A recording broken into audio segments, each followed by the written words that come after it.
is the difference between Iman and Islam. No place in the Quran highlights the difference between Iman and Islam like this surah. It's the most comprehensive place, and it's a critical distinction. Iman in the surah is qualitative and Iman is quantitative. And you'll notice everything I've talked about so far is actually qualitative versus quantitative.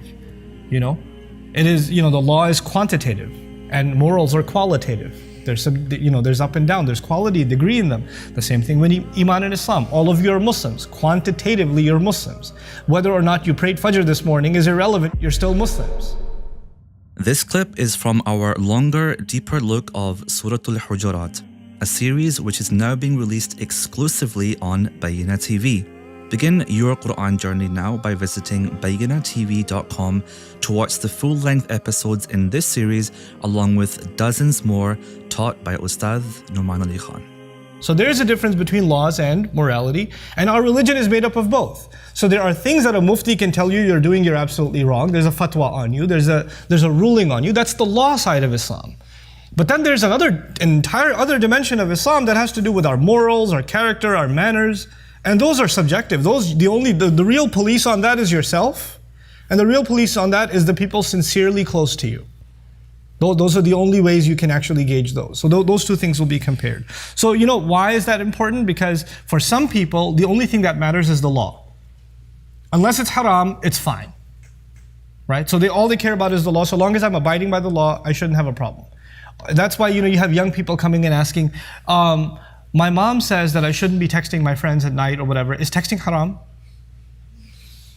Or is texting at night haram?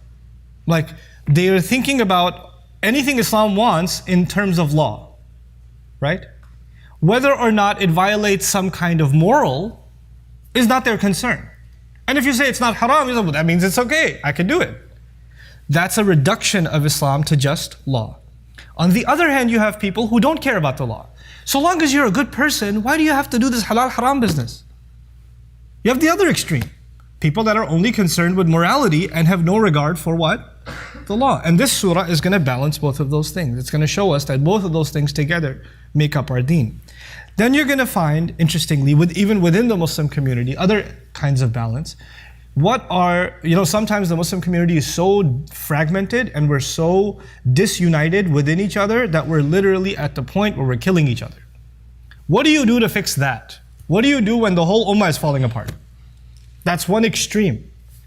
And then that's going to be compared with, and by the way, that's the worst case scenario, isn't it? That's going to be compared with, well, how do you make sure that never happens? It's going to be compared with, what are best practices that can keep you from ever getting to that point? Right? So here's what you should do under normal circumstances. Here's what you need to do under extreme cases. So both of those are going to be highlighted and outlined. Now, of course, my favorite one is the difference between Iman and Islam. No place in the Quran outlines the difference between Iman. I'll keep the Arabic terms for now. No place in the Quran highlights the difference between Iman and Islam like this surah. It's the most comprehensive place, and it's a critical distinction. Iman in the surah is qualitative and Iman is quantitative. And you'll notice everything I've talked about so far is actually qualitative versus quantitative. It is, the law is quantitative and morals are qualitative. There's up and down, there's quality, degree in them. The same thing with Iman and Islam. All of you are Muslims. Quantitatively, you're Muslims. Whether or not you prayed Fajr this morning is irrelevant. You're still Muslims. Whether or not you're violating some Islamic rule or not, you say salam to me, you're Muslims. But where's our Iman? My Iman may be in a different place than yours, and yours different from the person next to you. Iman is qualitative. The quality of it varies among us. So those two things, why is that important to make that distinction? The distinction between us as Muslims and us as people of faith. And what does that mean when we deal with each other? So Iman versus Islam. I love the next one too. It's actually going to be a comparison between the Muslims as a civilization and humanity as a civilization. So there's a bunch of Ya ayyuhal ladhina amanu khams marrat, fantaha bi ya ayyuhan nas. He says 5 times, those of you who believe, those of you who believe, those of you, 5 times, believers, believers, believers. That's us as a civilization. And then at the end of it, how are you as a civilization going to deal with the rest of humanity? Because human beings are also a civilization. Ya ayyuhan nas. So there's that switch and that comparison between the internals, what's going on inside the house, and how do you deal with the neighborhood, right? That's really what that is. And it's really powerful that that comparison is made. And then of course, the last one, and there are many others, but I just want to highlight these big ones as we go through the surah. The last one is actually dignity. Dignity as it is defined between ourselves, like I give you respect, you give me respect. What should I respect about you? What should you respect about me, etc. Dignity as it is defined between human beings, and dignity as it is defined by Allah. Meaning, I consider that you are worthy of respect. You consider that I'm worthy of respect. But who does Allah consider worthy of respect? So these two things are going to be compared. And it could be that there's a person in this world that nobody respects, but Allah respects them. And it could be that everybody in the world respects this person, but Allah has no respect for them. Right? That can happen. So the contrast between our perception of dignity, our perception of nobility, and Allah's perspective on the subject. And how those two things should not be confused with each other. Because we look at zahir al-hayat al-dunya.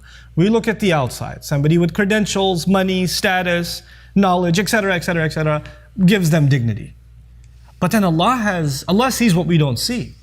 And so Allah will actually look at things that we can't possibly see and then decide whether or not a person is worthy of dignity. Right? So that comparison is going to be something very powerful in determining the lessons of the surah. Now some interesting things about this surah. It begins with Ya ayyuhal ladhina amanu. This is rare in the Quran. Those of you who believe. This is not common. This only happens 3 times in the Quran. Actually, 3 times? Yep, 3 times. And this happens in Surah Al-Hujurat, Al-Mumtahina, and Ma'idah. That's it. Those 3. And first, just some things about what should you think about when you hear Ya ayyuhal ladhina amanu. Abdullah ibn Mas'ud radiyallahu ta'ala anhu قال حينما قال إذا سمعت الله يقول يا أيها الذين آمنوا فأرعها سمعك فإنه خير يأمر به أو شر ينهى عنه. So he says, Abdullah ibn Mas'ud says, whenever you hear those of you who believe, then make your ears extra attentive. Because there's going to be something good that he's going to tell you to do, or something bad that he's going to tell you to get away from. Believers, watch out make sure you take care of this good, and make sure you get away from this bad. And that's actually certainly the case in the surah. There's going to be a lot of good that we're going to be called to, and a lot of bad that we're going to be called away from. Right?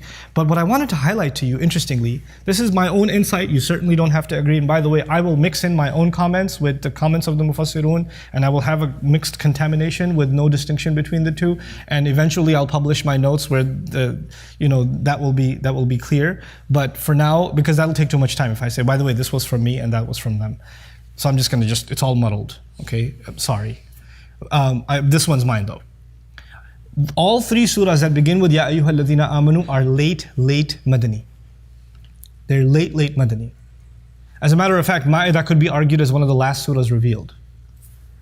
This surah that we're talking about, it's pretty much agreed upon that it happened at the earliest, it happened after Hudaybiyah. This one happened after the 6th year of migration, and the treaty with the Meccans has already been signed. The Muslims are no longer in a state of fear. They're doing fine. Now actually there are different tribes that are beginning to come and sign on with Islam, or at least make peace negotiations with the Muslims. Muslims are clearly not in a state of war. As a matter of fact, there is no mention of fighting in this surah as in a threat or a state of fear. Like for example, Surah Al-Nur, you have وَلَيُبَدِّلَنَّهُم مِّن بَعْدِ خَوْفِهِمْ أَمْنًا. Or Surah Al-Hadid, you'll have, He'll replace their state of fear with peace. Meaning they are in a state of fear in Surah Al-Nur.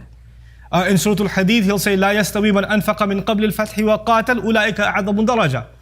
The ones who spent before victory came and fought before victory came, meaning the ones who fought for the cause of Islam when things were hard and looked very difficult, those are not, they're at a higher rank than those who came afterwards and fought, after victory came, right? And by the way, whether this happened, some argue this surah was revealed in the 9th year after migration. So, Amul Wufud, like really towards the end of the seerah.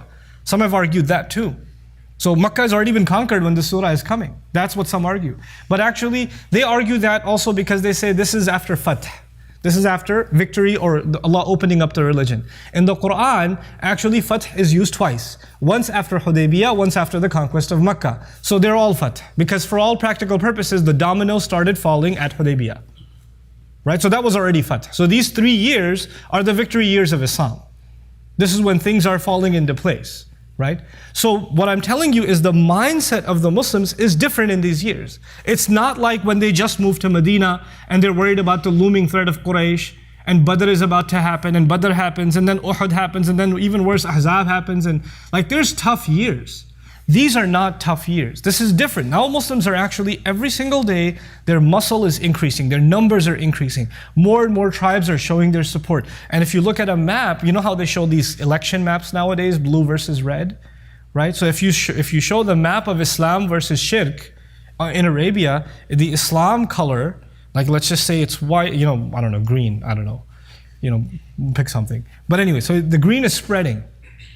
And the gray, the mushrikun, the gray is shrinking. By every single passing day, every month, the influence of Quraysh is reducing. And the influence of the Muslims is spreading. And that's why you'll find empowering language in the surah. أَن تُصِيبُوا قَوْمًا بِجَهَالَةٍ. You're gonna afflict another nation. Wait, you were the ones being afflicted. But in this surah, Allah will say, watch out, don't listen to rumors because you might end up attacking somebody and hurt them. Wait, now we're in a position to hurt now. Not in the position of being hurt, but in the position to dish out the hurt. Again, just a year before, maybe even 10 months before Hudaybiyah, when we're in the situation of Al-Ahzab, وَبَلَغَتِ الْقُلُوبُ الْحَنَاجِرِ. Hearts had reached into the throats. You guys were terrified. زَاغَتِ الْأَبْصَارِ. Eyes wouldn't make contact. They would deviate. You were so scared to look ahead at the enemy too. That was your state. That's just maybe just a little over a year ago. But now that Hudaybiyah has happened, the tables have turned. This is a new reality. Now, you know what that means? That means that this surah is actually these surahs, all 3 of them, which did I say Ma'idah, then Hujurat, and then Mumtahina also. They are actually of Allah speaking to the Muslim Ummah that is now becoming a civilization. They're not a group struggling to establish themselves. They're not some small faction that is struggling for a cause. That phase of the Ummah is now in the past, and now they're getting ready to become a worldwide civilization. Basically us. Basically us. And so these surahs begin with Ya ayyuhalladhina amanu. Now we are addressed as that people, as that nation. These surahs address us as that. So this is actually a khitab to indicate that our reality has changed. I hope you guys enjoyed that video clip. My team and I have been working tirelessly to try to create as many resources for Muslims to give them first steps in understanding the Quran all the way to the point where they can have a deep, profound understanding of the Quran. We are students of the Quran ourselves, and we want you to be students of the Quran alongside us. Join us for this journey on bayinatv.com, where thousands of hours of work have already been put in. And don't be intimidated, it's step by step by step, so you can make learning the Quran a part of your lifestyle. There's lots of stuff available on YouTube, but it's all over the place. If you want an organized approach to studying the Quran beginning to end for yourself, your kids, your family, and even among peers, that would be the way to go. Sign up for bayinatv.com.